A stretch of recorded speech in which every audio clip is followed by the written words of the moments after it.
بسم اللہ الرحمن الرحیم۔ اردو کہانیاں اور معلومات میں خوش آمدید۔ آج کی یہ ویڈیو اسلام کے خلیفہ حضرت عمر فاروق رضی اللہ تعالیٰ عنہ کے بارے میں ہے۔ یہ ویڈیو دیکھنے سے پہلے میرے چینل اردو کہانیاں اور معلومات کو سبسکرائب کر کے بیل نوٹیفیکیشن کو آن کر دیں تاکہ آنے والی چینل اپڈیٹ سے آگاہ رہیں۔ حضرت عمر رضی اللہ تعالیٰ عنہ کو خبر ملی کہ ان کے خاندان بنی عدی کی ایک غلام عورت نے اسلام قبول کر لیا ہے۔ آپ نے اس وقت تک ابھی اسلام قبول نہیں کیا تھا۔ انہیں بہت غصہ آیا۔ آپ کا معمول تھا کہ روزانہ اس عورت کو اتنا مارتے کہ تھک جاتے۔ بالآخر اس مسلمان عورت سے کہتے کہ میں آج تمہیں مزید مارنا بند کر رہا ہوں، اس لیے نہیں کہ تم پر ترس کھا رہا ہوں بلکہ اس لیے کہ میں تمہیں مار مار کر تھک گیا ہوں۔ اس عورت کو روزانہ ایسی اذیت دی جاتی حتیٰ کہ حضرت ابوبکر صدیق رضی اللہ تعالیٰ عنہ نے اسے خرید کر آزاد کر دیا۔ ایک دن حضرت عمر رضی اللہ تعالیٰ عنہ خانہ کعبہ کے غلاف کے پیچھے چھپ گئے۔ اس وقت حضرت محمد صلی اللہ علیہ وآلہ وسلم خانہ کعبہ میں نماز ادا کر رہے تھے۔ آپ نے تلاوت شروع کی۔ حضرت عمر رضی اللہ تعالیٰ عنہ قرآن پاک کی فصاحت اور بلاغت سے بہت متاثر ہوئے اور دل ہی دل میں کہنے لگے کہ یقیناً یہ کسی بڑے شاعر کا کلام ہے۔ تلاوت قرآن سے ان کا دل اتنا متاثر ہوا کہ اس دن انہیں یقین ہو گیا کہ اسلام ایک سچا مذہب ہے، لیکن وہ اپنے آباء و اجداد کے مذہب کو چھوڑنے کے لیے تیار نہیں تھے اور حسب معمول اسلام کی بڑھ چڑھ کر مخالفت کرتے رہے۔ حضرت عمر رضی اللہ سے اسلام کی دن بدن ترقی دیکھی نہ گئی۔ ایک دن ننگی تلوار لے کر اپنے گھر سے نکلے تاکہ نعوذ باللہ بانی اسلام محمد صلی اللہ علیہ وآلہ وسلم کا کام تمام کر دیں اور اس طرح اس نئے مذہب کا خاتمہ ہو۔ راستے میں ان کا ایک دوست سے ٹکراؤ ہوا۔ دوست نے پوچھا کہاں کی ٹھانی ہے؟ حضرت عمر رضی اللہ تعالیٰ عنہ نے بتایا کہ محمد صلی اللہ علیہ وآلہ وسلم کا کام تمام کرنا چاہتا ہوں۔ دوست نے کہا پہلے اپنے گھر کو سنبھالو، تمہاری بہن اور بہنوئی بھی اسلام قبول کر چکے ہیں۔ حضرت عمر رضی اللہ تعالیٰ عنہ غصے سے بھڑک اٹھے اور اپنا رخ بہن کے گھر کی طرف کر لیا۔ مکان کے پاس کچھ تلاوت کی آواز سنی۔ اچانک مکان میں داخل ہو گئے اور بہنوئی کو خوب پیٹا۔ بہن راستے میں آئی تو اسے بھی مار مار کر زخمی کر دیا۔ بہن کے چہرے سے خون بہنے لگا۔ بہن پھر بھی کہتی جاتی تھی میں گواہی دیتی ہوں کہ اللہ کے سوا کوئی عبادت کے لائق نہیں اور میں گواہی دیتی ہوں کہ محمد صلی اللہ علیہ وآلہ وسلم اللہ کے رسول ہیں۔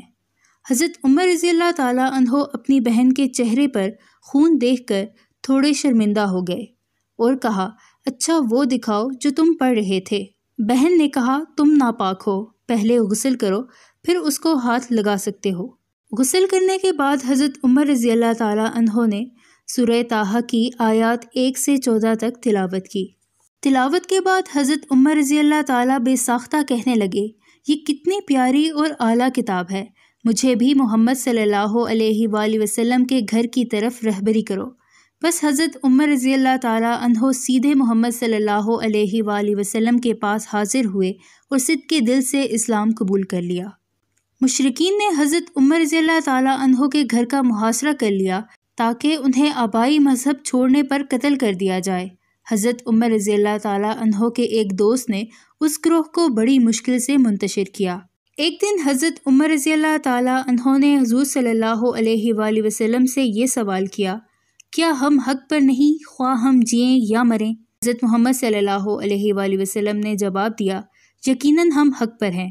اس پر حضرت عمر رضی اللہ نے فرمایا میں قسم کھاتا ہوں کہ آپ اللہ کے سچے رسول ہیں اور اب ہم اسلام کی تبلیغ اور نماز کی ادائیگی چھپ کر نہیں بلکہ مشرکوں کی موجودگی میں کریں گے۔ اتفاق کی بات ہے کہ حضور صلی اللہ علیہ وآلہ وسلم کے چچا حضرت حمزہ رضی اللہ تعالیٰ عنہ 3 دن پہلے اسلام قبول کر چکے تھے اور ان کا بھی بہت رعب تھا۔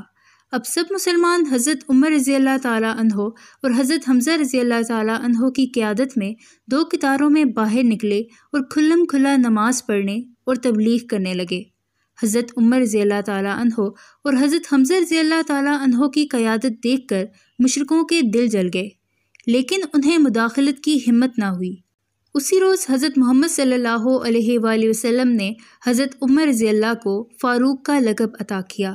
حضرت عمر رضی اللہ کے اسلام لانے کے بعد مسلمانوں کو بہت تقویت اور عزت ملی۔ حضرت محمد صلی اللہ علیہ وآلہ وسلم نے حضرت عمر رضی اللہ کی بیٹی حفصہ رضی اللہ سے شادی کی۔ اس طرح حفصہ رضی اللہ تعالیٰ عنہ امہات المومنین میں سے ہیں۔ حضرت عمر رضی اللہ نے حضرت علی کی بیٹی ام کلثوم سے شادی کی۔ اس شادی کے بعد حضرت عمر رضی اللہ فخر سے کہتے تھے کہ اب میں رسول اکرم صلی اللہ علیہ وآلہ وسلم کے کنبہ کا خونی رشتہ دار بن گیا ہوں۔ حضرت عمر کا دور حکومت اسلامی طرز حکومت کا بہترین نمونہ تھا۔ آپ نہایت ذہین تھے۔ آپ کا نظام حکومت اصلاحات اور خدمت خلق کا جذبہ رہتی دنیا تک یاد رہے گا۔ آپ ہی نے اسلامی کیلنڈر بھی رائج کیا۔ فتح یروشلم نہایت دلچسپ واقعہ ہے۔ حضرت ابو عبیدہ اور حضرت خالد بن ولید نے یروشلم کا محاصرہ کیا۔ بالآخر اہل یروشلم مسلمانوں سے صلح نامہ کرنے کے لیے اس شرط پر تیار ہوئے کہ خلیفہ وقت اس صلح نامہ پر دستخط کرنے یروشلم آئیں۔ حضرت عمر رضی اللہ نے حضرت علی رضی اللہ کو مدینہ میں اپنا نائب مقرر کیا اور اپنے ایک غلام سالم کے ہمراہ یروشلم کے لیے روانہ ہوئے۔ ان دونوں کے پاس ایک اونٹ تھا جس پر غلام اور آقا باری باری سواری کرتے جبکہ دوسرا ساتھی پیدل چلتا۔ یاد رہے کہ ان کے ساتھ کوئی اور پروٹوکول نہیں تھا۔ کئی دنوں کے سفر کے بعد جب یروشلم شہر میں داخل ہونے لگے تو سالم کی سواری کرنے کی باری تھی اور حضرت عمر رضی اللہ تعالیٰ عنہ اونٹ کی نکیل پکڑے پیدل چل رہے تھے۔ سالم نے اپنی باری حضرت عمر رضی اللہ تعالیٰ عنہ کو پیش کی، لیکن حضرت عمر رضی اللہ تعالیٰ عنہ نے انکار کیا اور فرمایا کہ اسلام کی دی ہوئی عزت ہمارے لیے کافی ہے۔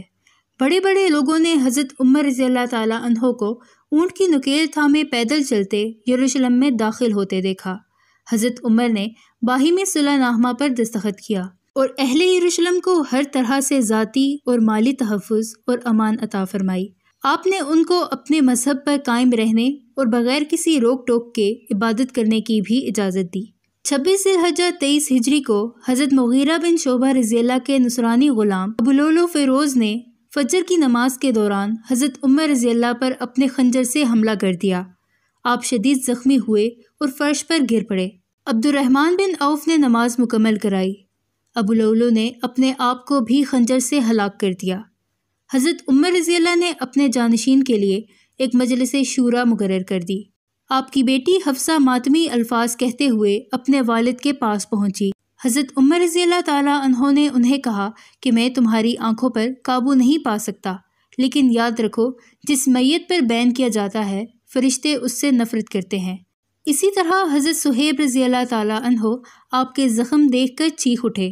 اس پر حضرت عمر رضی اللہ تعالیٰ نے فرمایا، بھائی صبر سے کام لو، کیا تم نہیں جانتے کہ جس پر ماتم کیا جاتا ہے اس پر عذاب ہوتا ہے۔ وفات کے وقت حضرت عمر رضی اللہ کا سر ان کے بیٹے حضرت عبداللہ کے زانوں پر تھا اور وہ وصیت سن رہے تھے۔ حضرت عمر رضی اللہ تعالیٰ عنہ نے کہا کہ میرا سر زمین پر رکھ دے۔ حضرت عبداللہ نے کہا کہ میرا زانو اور زمین میں کیا فرق ہے؟ حضرت عمر نے کہا کہ میرا چہرہ زمین پر رکھ دے، شاید خدا مجھ پر مہربان ہو جائے اور رحم کرے۔ حضرت عمر کی وفات کے بعد علی رضی اللہ تعالیٰ عنہ عمر کے گھر تشریف لائے اور علی رضی اللہ تعالیٰ عنہ نے ان کے کندھے پر ہاتھ رکھتے ہوئے یہ فرمایا، اے عمر، اللہ تم پر رحم کرے، تم نے اپنے بعد کوئی ایسا شخص نہیں چھوڑا جس کے اعمال پر میں رشک کر کے ویسا ہی بننے کی کوشش کروں۔ خدا کی قسم مجھے یہی گمان غالب ہے کہ اللہ تمہیں تمہارے دونوں ساتھیوں کے ساتھ جنت اور قبر میں رکھے گا، کیونکہ میں نے رسول اکرم صلی اللہ علیہ وآلہ وسلم کو اکثر یہ فرماتے سنا، میں گیا اور ابوبکر اور عمر ساتھ تھے، میں اندر داخل ہوا اور ابوبکر اور عمر بھی اندر داخل ہوئے، میں باہر نکلا اور ابوبکر اور عمر بھی میرے ساتھ باہر نکلے۔ اس سے واضح ہے کہ نہ صرف رسول اکرم صلی اللہ علیہ وآلہ وسلم بلکہ علی رضی اللہ تعالیٰ عنہ بھی اپنے بھائیوں ابوبکر صدیق اور عمر فاروق کا کتنا احترام کرتے تھے۔